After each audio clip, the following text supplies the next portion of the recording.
Assalamualaikum warahmatullahi wabarakatuh. Halo kawan pajak, bagaimana nih kabarnya? Nah, semoga kawan pajak dalam keadaan yang sehat dan baik tanpa suatu kekurangan apapun. Amin. Amin. Senang sekali bisa menyapa kawan pajak tentunya dalam acara podcast Matoh. Nah, podcast yang menyajikan terkait informasi-informasi terkini di bidang perpajakan. Nah, kali ini podcast Matoh menghadirkan sebuah series dengan judul Kapan Saatnya, yaitu series yang akan mengupas tuntas tata cara permohonan yang sering diajukan oleh wajib pajak. Nah, untuk series yang pertama kita akan mengambil topik yaitu kapan saatnya mengajukan surat keterangan fiskal atau yang biasa kita sebut dengan SKF. Nah, tapi sebelum kita masuk ke materi lebih lanjut, tentunya izinkan saya untuk memperkenalkan diri terlebih dahulu.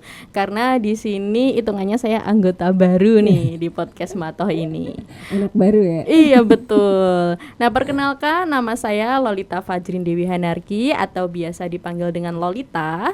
Saya di sini kebetulan bertugas menjadi moderator yang akan menemani kawan pajak selama beberapa waktu ke depan. Tentunya saya tidak sendirian. Di sebelah saya sudah ada narasumber andalan KPP Pratama Bojonegoro, yaitu Kak Ira. Halo kawan pajak, salam kenal, saya Ira, penyuluh juga nih. Iya betul. Nah, kalau Kak Ira ini mungkin kawan pajak sudah sering melihat atau sudah sering ketemu secara langsung mungkin ya. Oke. Gimana Kak Ira kabarnya hari ini? Alhamdulillah sehat. Kayaknya Kak Loli juga sehat nih, wajahnya ceria gitu ya. Iya, alhamdulillah. Nah, Kak Ira, seperti tadi saya singgung, untuk topik hari ini kita akan membahas kapan saatnya kita mengajukan permohonan surat keterangan fiskal atau kita singkat saja dengan SKF ya Kak Ira. Betul, ya. biar gampang. Nah, untuk SKF ini Kak Ira, kira-kira dasar hukum yang mendasari itu apa sih? Bisa dijelaskan mungkin? Nah, iya mungkin kawan pajak udah sering memang ya mengajukan SKF, tapi mengajukannya mungkin pakai website yang lama sebelum Cortex. Jadi karena di tahun 2025 ini kita udah pakai Cortex, kita bahasnya yang sesuai terbaru. Nah, sesuai peraturan terbaru yang baru terbit tanggal 21 Mei tahun 2025 itu adalah peraturan nomor 8, peraturan Direktorat Jenderal Pajak nomor 8 tahun 2025. Istilah ini baru banget lah ya. Oke. Berarti ini aturannya fresh ya Kak Ira, ya, karena baru terbit di pertengahan tahun ini. Betul banget. Nah, selanjutnya nih Kak Ira, mungkin masih banyak kawan pajak yang belum tahu nih. Kira-kira SKF ini tuh apa sih? Oke, kita sebutkan definisi berdasarkan peraturan Per 8 tadi ya. Baik. Biar makin jelas itu apa sih Per 8 bahasnya gitu. Kalau berdasarkan Per 8, SKF ini adalah informasi yang diberikan oleh Direktorat Jenderal Pajak mengenai kepatuhan wajib pajak selama periode tertentu untuk memenuhi persyaratan memperoleh pelayanan atau dalam rangka pelaksanaan kegiatan tertentu. Jadi menyampaikan secara produk hukum gitu bahwa wajib pajak ini telah memenuhi persyaratan. Nah, persyaratannya apa aja kita akan bahas lebih dalam nanti kita bahas di podcast ini ya. Betul. Nah, makanya kawan pajak ikuti podcast ini sampai selesai. Oke. Nah, pertanyaan selanjutnya nih, biasanya kawan pajak ini butuh SKF itu kapan dan untuk apa sih Kak Ira?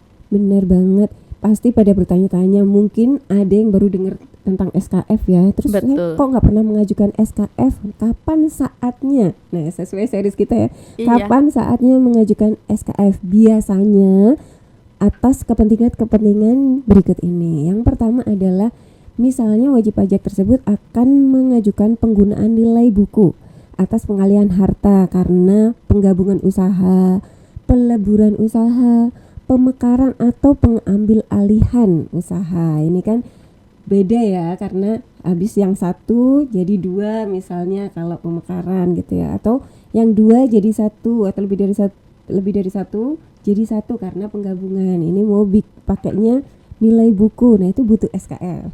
Yang kedua, pengenaan PPh sebesar 0,5% atas pengalihan real estate yang special purpose company atau disebut kontrak investasi kolektif gitu ya. Istilah KIK ini mungkin masih baru-baru ini dalam rangka pemerintah memberikan stimulasi ekonomi, maka ini salah satu stimulasinya juga ada pengenaan PPh 0,5%, itu butuh SKF. Yang ketiga, pengajuan permintaan pembayaran kembali atau reimbursement PPN dan PPNBM kepada SKK Migas oleh kontrak kerjasama atau K3S. Ada juga permohonan pemberian fasilitas pengurangan PPh badan di kawasan ekonomi khusus, pengajuan permohonan pemberian fasilitas pengurangan PPh mengikuti tender, misalnya pengadaan di instansi tertentu, terutama instansi pemerintah biasanya pasti minta, kegiatan usaha penukaran valuta asing yang bukan bank, pengajuan fasilitas non-fiskal perusahaan industri atau kawasan industri, kemudian saat mengurus layanan publik tertentu yang membutuhkan bukti kepatuhan perpajakan seperti perpanjangan izin operasional, atau saat ada keperluan bisnis dengan pengajuan kredit. Ini biasanya butuh SKF juga nih kalau ini. Oke, ternyata banyak juga ya Kak Ira ya kegiatan-kegiatan yang mensyaratkan adanya SKF ini. Makanya SKF itu termasuk permohonan yang paling sering diajukan wajib pajak.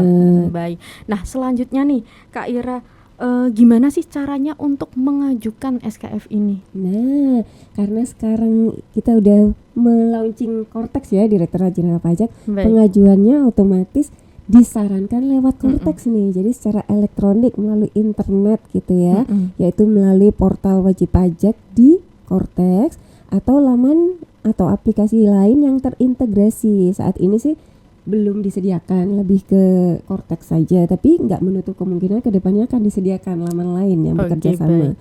Dan bisa juga melalui kontak center 1500 200 atau kita sebutnya biasanya klip ya. Iya. Nah, sebenarnya mudah banget pengajuannya sekarang ya. Melalui Kortex berarti bisa diajukan secara online ya Kak Ira ya? Iya, online lewat internet, kapan aja, jam berapa aja, nggak harus nunggu kantor pajak buka. Iya, kapan aja dan di mana aja.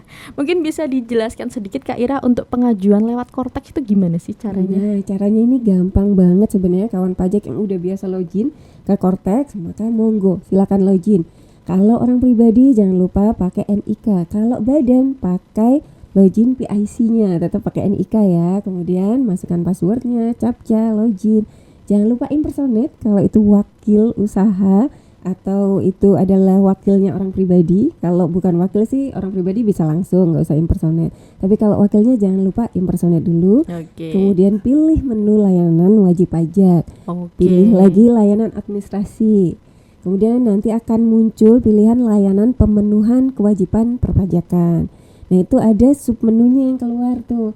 Langsung pilih submenu surat keterangan fiskal atau SKF, klik simpan. Nanti akan muncul layarnya kayak berbeda gitu ya. Sebelah kirinya ada pilihan beberapa menu. Jangan lupa kliknya alur kasus. Biasanya nomor 3 dari atas.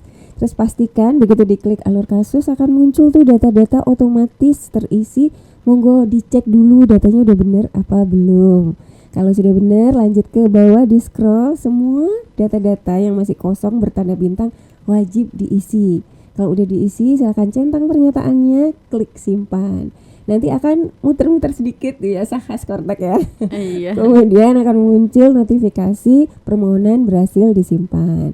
Nah, jika sudah berhasil disimpan, maka secara sistem dia akan membaca apakah pemenuhan kewajiban perpajakannya sudah dilakukan gitu, sudah terpenuhi. Kalau sudah, maka dia akan tercentang semuanya. Jadi ada checklistnya ya. Betul, Kak Ira ya. Kalau ada salah satu yang tidak terchecklist berarti wajib pajak harus memenuhi kewajiban itu dulu ya Kak Ira ya. Bisa disimpan. Baik. Kalau belum terpenuhi nggak bisa disimpan. Kalau sudah terpenuhi semuanya, nanti bisa tinggal langsung klik PDF. Ada create PDF di situ. Baik. Kemudian muncul formulir untuk mengisi lagi. Mengisi biasanya cuman keterangan-keterangan sesuai kebutuhan lah ya.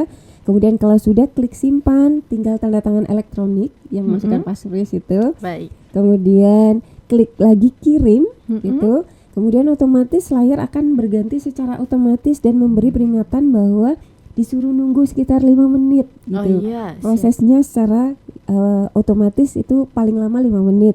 Nanti kawan pajak nunggu bentar, silakan di-scroll ke bawah.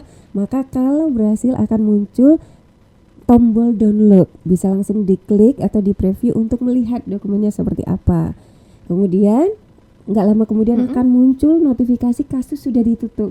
Baik. Artinya sistem sudah menerbitkan SKF secara otomatis. Oke. Dan nanti klik tombol di bawahnya alokasi itu ada tombol dokumen. Begitu diklik, kawan pajak langsung download sendiri SKF-nya sudah jadi.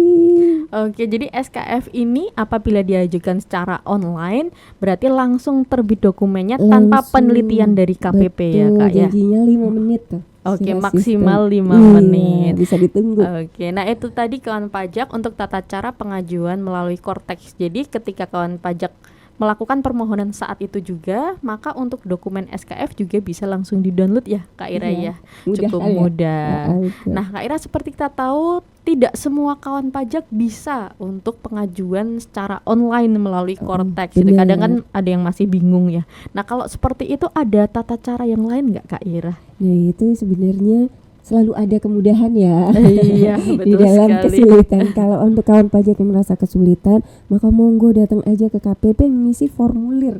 Jadi mengisi secara tertulis formulirnya, nanti disampaikan ke KPP.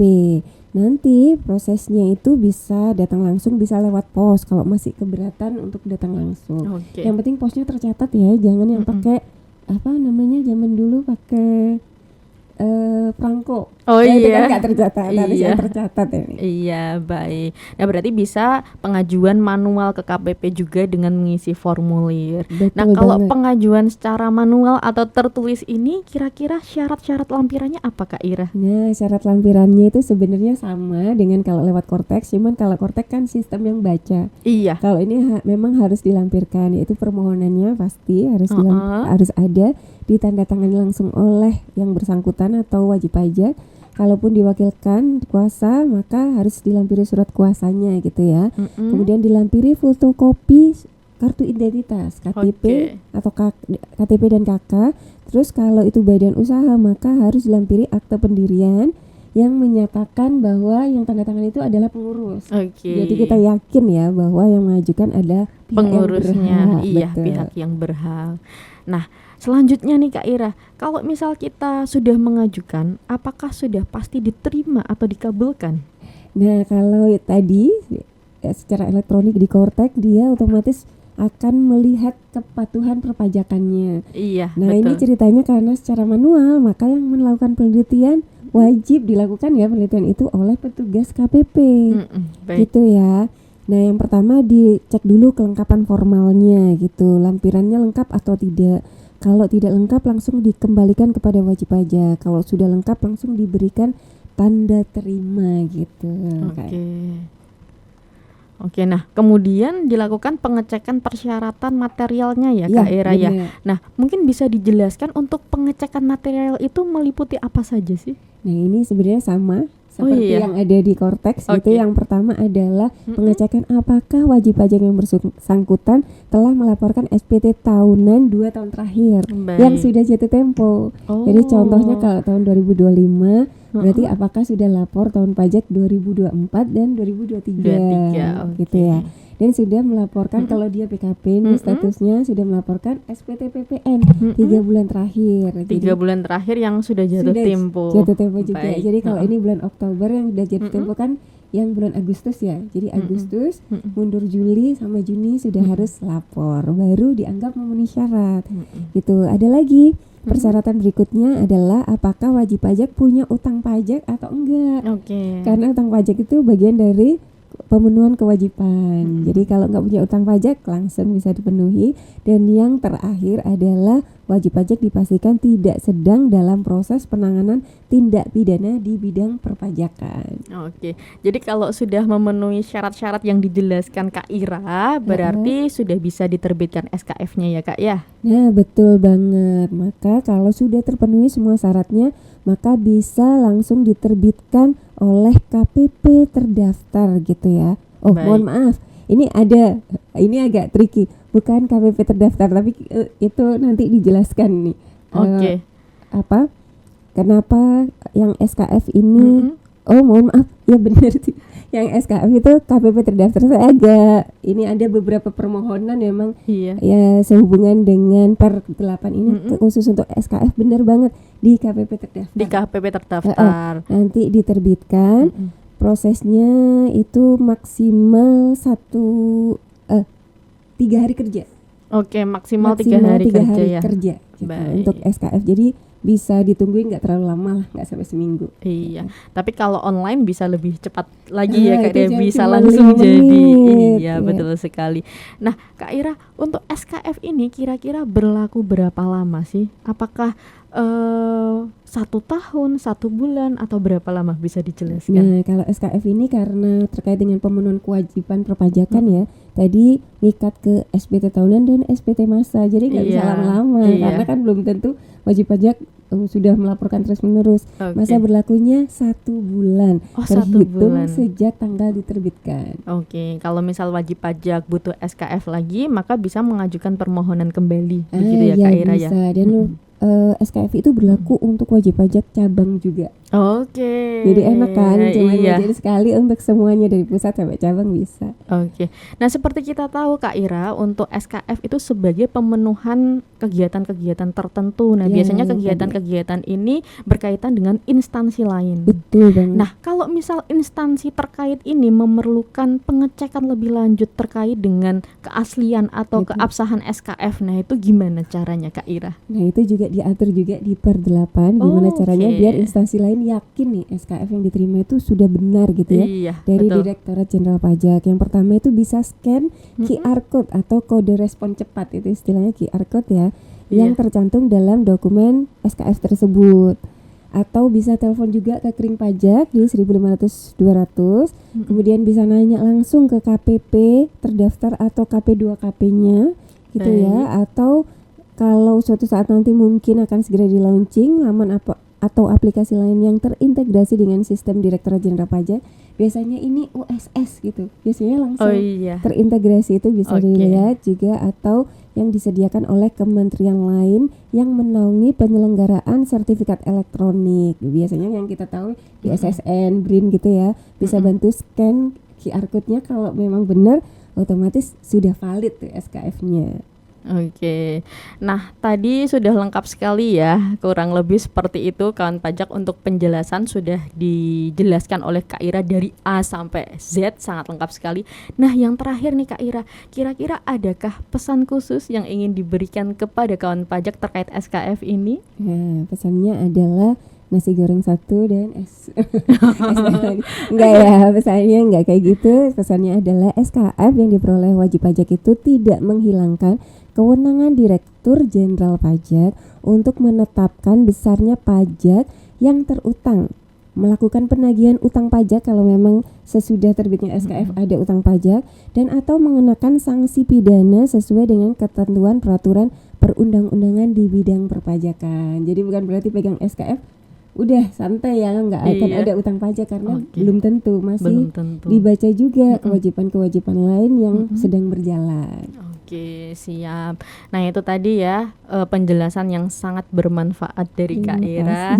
Terima kasih Kak Ira, Sama-sama. penyuluh andalan KPP Pratama Bojonegoro. Terima kasih. Nah itu tadi kawan pajak, mungkin bisa dicatat poin-poin yang penting apabila kedepannya kawan pajak membutuhkan SKF ini, maka kawan pajak tidak usah bingung karena sudah tahu ya Kak Ira ya secara garis besarnya SKF itu apa, terus bagaimana tata cara pengajuannya dan syarat-syaratnya apa.